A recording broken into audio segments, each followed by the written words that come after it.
Hi everyone and welcome back. This is Sky coming on to talk to you about the November 8th total lunar eclipse happening in the sign of Taurus during Scorpio season of 2022. I hope you're all doing really well. I'm really excited to be coming on and talking to you about the intuitive messages I'm feeling about this eclipse, as well as the specific astrology surrounding it.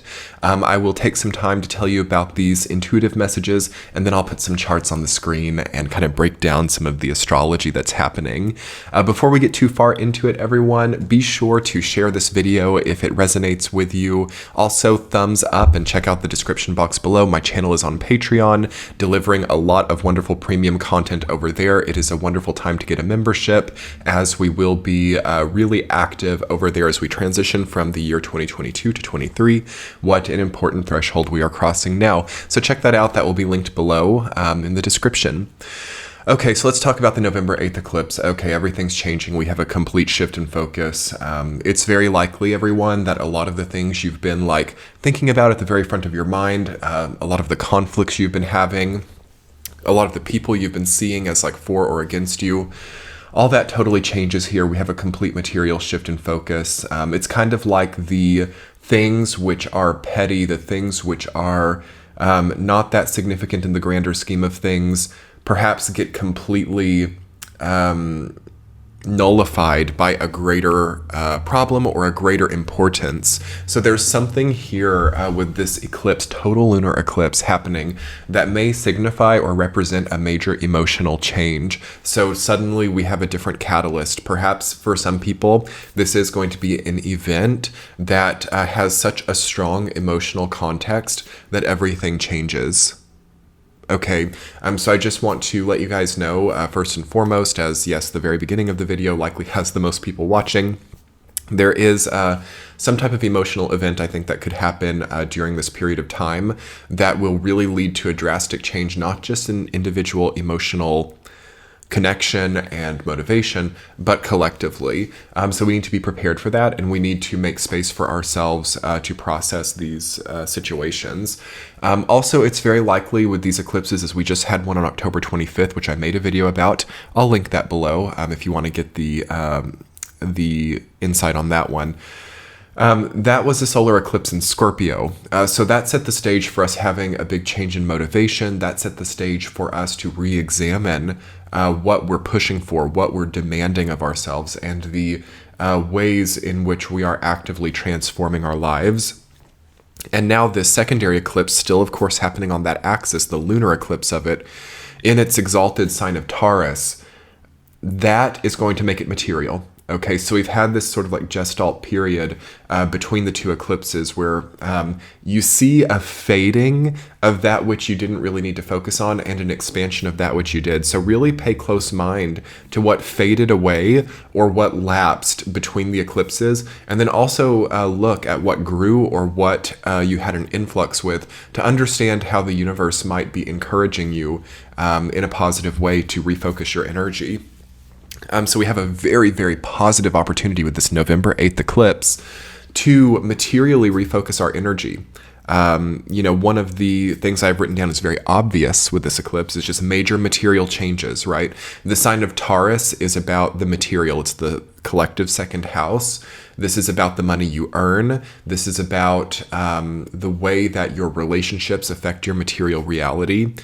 This is definitely about what some people might consider more boring, less spiritual things like bills, expenses, budgets, earnings, and business. Okay, that stuff is going to really change here. If you are focused on making a change in your career sector, now will be a really potent time to do that. And to also just gain relevant insight about if you own a business or if you are creative or whatever it is that you do materially, to understand how that can come up to date. Because of course we've had the North Node in Taurus. The eclipses of course happen in the signs that the nodes are in. We have the North Node in Taurus, which has really pushed people to expand and just multiply or upgrade, update, optimize their systems in life, especially those that are material, as it's in the material fixed earth sign of Taurus. So you could see finally that you're reaching a material goal with this eclipse, and that as you reach it, you suddenly come into focus with another climb or another apex or another mountain. So this is kind of like reaching a goal here for some people, and then seeing that it's like just the beginning of a series of like larger goals. It is kind of an ambitious energy here. And there can be a redistributing of ambition with the total lunar eclipse in Taurus. Okay, so you could see that one thing you were once ambitious about no longer holds that magnetism. And then you might have a pivoting or a redirection because, again, this is an eclipse, right? So it removes something. So you could definitely interpret this eclipse as a removal of a previous material ambition and the replacement of that with a new one. So we have people constructing new goals here. This can be positive or negative. So you could have like also the devaluing, major devaluing of a previous set of goals or of a previous material structure in favor of something that's not yet here. So I will, this is one area that I can really caution you, is be careful about sacrificing or removing things from your life that don't have the appropriate replacements yet. So doing things on a hunch, doing things with the flip of the coin. Sometimes it can yield a really good result, but the key word is sometimes. And you want to be very careful with any type of gambling mentality here, or also overestimation of luck or overestimation of self. So the really inflated ego, anything that's really inflated here is quite dangerous, which we have a lot of inflation right now. Of the ego, of currency, and those two areas, inflation of ego, inflation of currency, are going to be two areas that are drastically, I want to say, deflated by this energy, because again, this is an eclipse, so it's removing something. It's also a catalyst energy, and it's, it's a total lunar eclipse, so there is a feeling of a previous estimation being wrong here. There's a feeling of being wrong with this transit, but because of that wrong feeling or being incorrect or being insignificant as well because of an inflated sense of self or an inflated value somewhere, that does create truth, okay? Or truth has to come through, or there has to be some kind of clarity that comes as a result. Because again, once you know that something's incorrect, or once you know what something is or the status of something, you then have much more ability to properly place it in your life. So that's going to be the positive of this lunar eclipse, is like understanding the proportion of things, as I feel that that's what's really been off for like the last year and a half, is like basically like being way out of kilter with proportions. Also, PSA, this total lunar eclipse in Taurus will signify the end of the Saturn Uranus squares. That's so beautiful, okay? And I'm just wanting to say that, and I'll talk a little bit more about that in the astrology section here in a second. But those are now over as this eclipse passes, and especially as we move into Sagittarius season, so like 22nd of November, it's done because Saturn is moving direct, Uranus is moving retrograde, and they move out of a 1-degree orb, which is what we like to see for outer planet configurations, is an orb of 1 degree for them to really be in. Now, can the effects linger and echo? Sure, but I don't think that there are going to be new manifestations of that energy. Now it's kind of like about it has moved more into a phase of picking up the pieces of that than of the energy that caused any type of shattering or breaking before. Also, I think intuitively that this Taurus lunar eclipse will change consumer spirits. So the emotional sort of collective trauma that was leading people to need to like purchase and buy things and consume things. This is very connected to North Node in Taurus. The advertising industry, marketing, plastic, consumerism, stuff like that will probably have a big change here as well. So we might see more of a minimalism coming through, or we might see new movements or new collective sentiments about consuming less, or feeling as if the previous norms around that were off basis. So we could see a change there. Also, relationships with sources of pain. This connecting back to the Scorpio solar eclipse on the 25th of October. Taurus being about relationships. I really think that because we've had eclipses on the axis of Scorpio and Taurus, that sources of pain, sources of trauma, sources of empowerment and disempowerment are also coming into question and coming for a shift here. So for some people, this is an incredible intuitive message. You now are a powerful version of yourself after these eclipses. You now have the resources you need. You now have the foundation after like years and years of work. For other people, that foundation that might have been had for a long time could be scrutinized or come into question here. It just depends on what your long-running momentum is, or if you've been working really well with the energy, if you've been, really karmically in line, also like a further consolidation of a long-running foundation.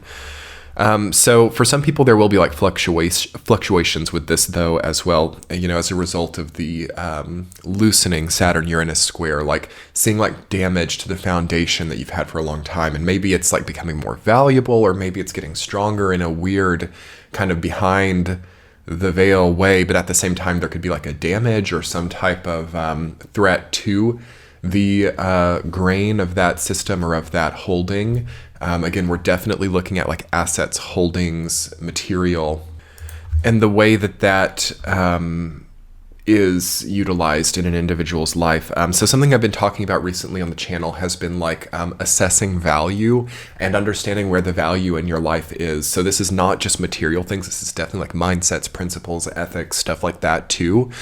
But I have been seeing a major collective theme of people like not really being able to hone the value of what they have, and therefore they have to like spend a lot of time creating value or even like pushing so hard to like get something that they already have, but they can't really realize they have it.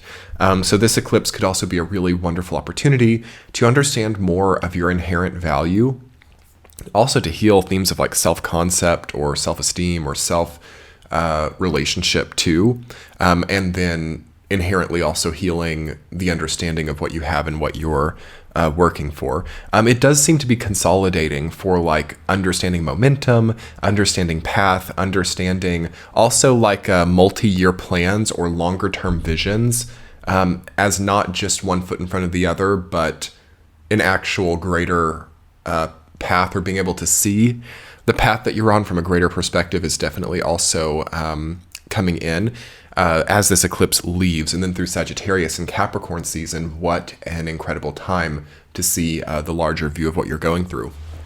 Let's talk just about the astrology. I'm going to put a chart up on the screen so you guys can see what's coming up there.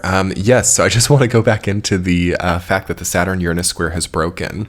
If you see Saturn at 18 degrees of Aquarius and Uranus at the retrograde 16 degrees of Taurus, they will move now in opposite directions. So we will have Uranus backtrack into Taurus and Saturn move direct in Aquarius. And finally, that will be ending. So definitely think about the significance of like old world, new world conflicts in your life and how those might be resolving here. Also seeing like an end to unfinished business, or seeing a reclaiming of who you are. So issues of identity, issues of self-expression should start to have a light at the end of the tunnel at the very least here, and you should see that you have reclaimed, or you stand to very soon reclaim something that was either taken from you or something that you lost before, or that you couldn't carry through before because of derailment or because of previous difficulties. However, there is a need to have a feeling that things will work themselves out. Seeing that a knot is becoming untied, seeing that a certain conflict point is releasing is very, very important to see here as that breaks up, because we don't want to see those same conflicts that we've been experiencing for the last year and a half as like permanent fixtures in our life. We really do want to resolve those. So pay close attention to what is naturally queuing up for resolution here, for what is naturally ending, for what naturally gets like placed aside or pushed away, okay? Because that might be a divine type of intervention here. Although it's not perfect either. And this is getting back into that Saturn-Uranus feeling. It's like, can things ever have the right resolution? Can things ever really be perfect? Can things ever really go through to expectation? Maybe not. Maybe we have to choose to divest of certain energy investments and replace that. That seems indicated by these energies too, with the lunar eclipse in Taurus, right? And then that solar eclipse in Scorpio on the 25th of October. Having Saturn in Aquarius, T-squaring all of this, of course. And we do. I mean, this is kind of like the finale of the Saturn Uranus square, or the moving up towards that climax point, like going up the roller coaster hill, and now we're at the top, and we have that rush because we have an eclipse happening at a T-square to Saturn, with of course the moon being exactly conjunct Uranus, and I can't believe I haven't realized that until this exact second. But the eclipse, yes, is exactly conjunct Uranus, meaning that this eclipse is exactly on the Saturn-Uranus square. But again, that's why I think that it's signaling the end of it, because Saturn is 2 degrees away now. And like I said, we like to see a 1-degree orb for outer planet configurations to be really in. Again, being that Uranus is retrograde and Saturn is direct, they're going to more quickly move away from each other. So that's at least hopeful. Again, this would be really extreme if we had the exact Saturn-Uranus square. But it is already breaking up as the eclipse happens, and I really think it's just kind of like a signal that that's over, and now it's time to move on, or it's time to understand the next phase. For a lot of people, I got to tell you guys, it is time to understand the next phase of you. It is time to understand your next thing. It's time to understand what you're doing beyond what you've ever done before. And that can be a lot for some people to process, but I don't feel that this period of time is about reaffirming the previous situation. I think that everybody, in order to honor both Saturn and Uranus, because Saturn is kind of being victorious here, right? Saturn is moving on direct and Uranus is moving back retrograde after this eclipse. So it does say that Saturn kind of prevails. So the need to consolidate or restructure or reaffirm the structure, slip back into routine, to do what's safe, to do what's secure, that is, at this point in time, kind of winning out.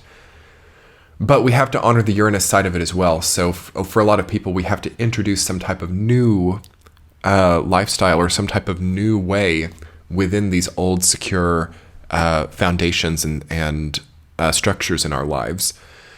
We also have Mercury conjunct the Sun. So, get this, you all. We have the Sun and Mercury conjunct, and of course the South Node, because this is an eclipse. Sun, Mercury, South Node in Scorpio, Venus, Sun, Mercury, South Node in Scorpio, Moon, Uranus, North Node in Taurus, and Saturn in Aquarius. This is perhaps one of the most extreme eclipse configurations I've ever seen. This is a lot at once. This is a lot of things. This is kind of like a warlike. This is kind of like, people gathering support on different sides of things. It's a lot of energy opposed and against, and also there's a feeling of like a referee with Saturn. Saturn's like a referee here. It's kind of like a to me it indicates some degree of moderation or like a mediation. Okay, so there's a feeling of a mediator coming in here, or a judge. So definitely court for some people. Definitely court. Also definitely having like objective people come in to make decisions between two opposed parties is very likely during this time. So we have a bit of like triangulation here. We have a bit of dark triad energy probably as well, but also a change in the status quo, or a change in that which is happening, and a settling. I feel with the Saturn-Uranus square breaking up and having so much energy conglomerating in opposition here in the sky, something I think will be settled, and then people can kind of like move on. So there is a feeling of, in time at least, because of what happens now, there's a feeling of being able to move on, or there's a feeling of the way things change, or the way that previous oppositions can't reform here. Also, I feel that because of, I think the South Node Mercury, Sun, Venus side of this seems to me to be stronger than the Uranus Moon side.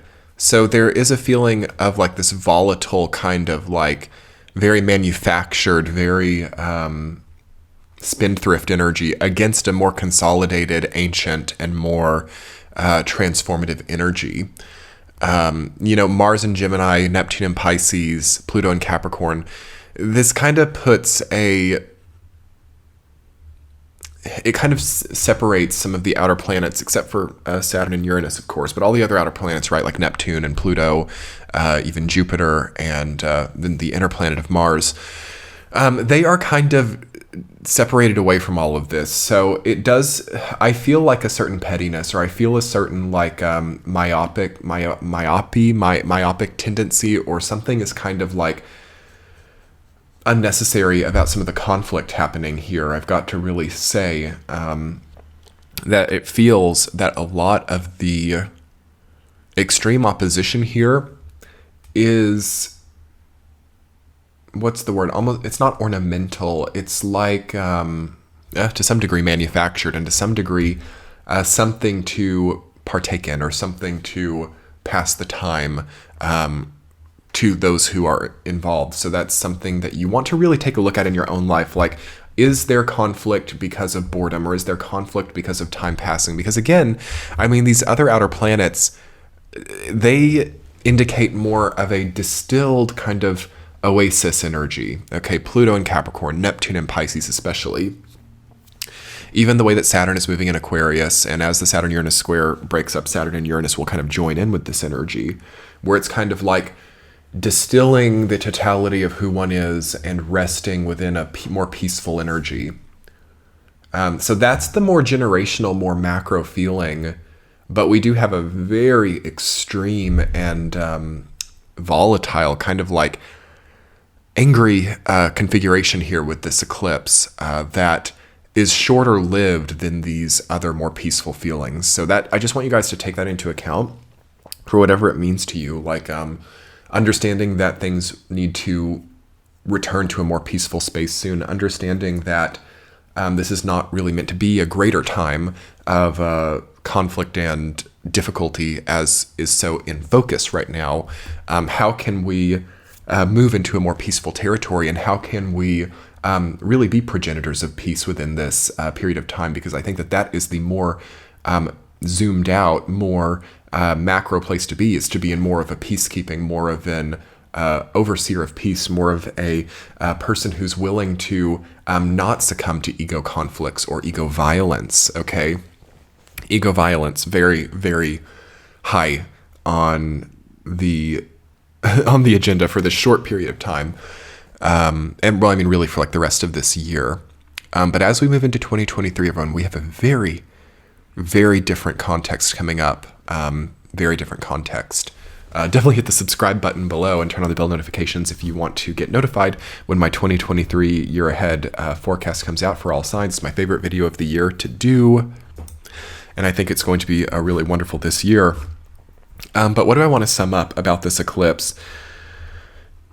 I want to say that there's a certain very fast-moving momentum that really can't be stopped now, but the demeanor in which we move through these momentums might count for a lot. So if we can be more peaceful or more gentle and kind, I think, through it, that it will really help us. You really want to watch out for uncontrollable ego. And also you want to understand, with the South Node in Scorpio, Mercury, Sun, Venus in Scorpio, there's something much longer running within these conflicts, like an ancient, ancestral, long-term energy that is playing out here. So when individual people start to go into ego craze, or they start to go like really wild with their ego and start trying to like change big moving things, I find that to be problematic during this time, because there is a greater momentum at play. And I think that being peaceful within that momentum is just very important. And it's hard for me to really explain what I'm feeling here. But if you get it, you get it. And we have a lot of things that would push us the other way right now with Mars retrograde in Gemini. That's very conflict oriented. That's very militaristic. That's very also mean. Okay, Mars retrograde in Gemini, it's just plain meanness, actually, can channel through during this time. So especially through communication. And it can be like a big bark with no bite as well. But that bark can create all kinds of chaos and can lead to all kinds of problems. So Mars retrograde in Gemini, that can be verbal abuse, that can be verbal bullying, and that can be like also bullying that leads to other types of violence that was not expected. So if you're around any people like that, you want to maybe just like have distance, and you want to not feed the fire. Okay, gossip can be really wounding during this time. The grapevine can be a big problem right now. The way that people, red apple, blue banana stuff changes as people talk, that can be very destructive here. And it conflicts really terribly with the Scorpio energy, right? Like it's quincunx and then semi-sextile to the eclipse energy. So I think Mars retrograde in Gemini is a major distractive element to what needs to happen here. So just take it for what you will. Like it's not all a bad transit, but whatever sign Mars goes retrograde in is really important for understanding collective anger and for understanding why people do mean or destructive things. So Mars retrograde is about, destructive outward actions. And since it's in the sign of Gemini, that means words, that means communication, but it also just means, like a mutable air energy. So the air can suddenly just change. Like all of a sudden the tone changes. All of a sudden the atmosphere just kind of shifts. So things can just change really fast right now too. But just bear in mind that with Neptune and Pluto placed the way that they are, and then the Saturn Uranus square breaking up, something can't really be sustained about this really edgy, really vital, really